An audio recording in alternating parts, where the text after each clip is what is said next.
Hello guys, so we should be discussing some extra knowledge about shipping plan in this video briefly.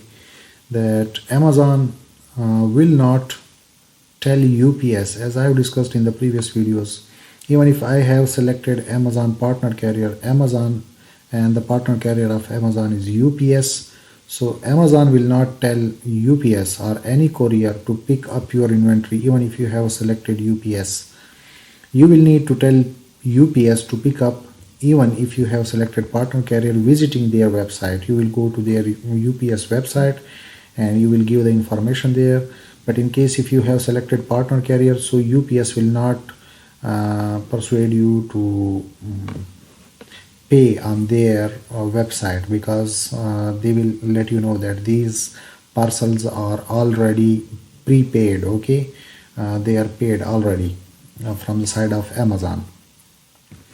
And in case you select partner carrier, so Amazon will basically provide you the tracking number. And when you select Amazon non-partner carrier, so then you have to provide the tracking numbers to Amazon. So once Amazon provide you the tracking number, when you select Amazon partner carrier, you will go to that UPS website and you will put the tracking numbers there, and UPS will automatically tell you that these packages, these tracking numbers are for some packages that are prepaid. Okay, so in case you select partner carrier, Amazon will provide you tracking number. You should keep this in mind.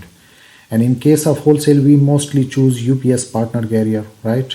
And in case of PL, if we are directly sending our product from China to USA or UK to Amazon warehouse, so we choose DDP. So we need to choose non-partner carrier, and we will provide the what you can say that tracking numbers, right? And in case our shipment get late, okay, you can change the shipping date if it's early, as we have discussed before. And if it's locked, so no need to panic. Amazon do accept it. But if Amazon create any problem, so you can just contact their support team and FBA team through Seller Central and make any case with them to resolve your issue, right?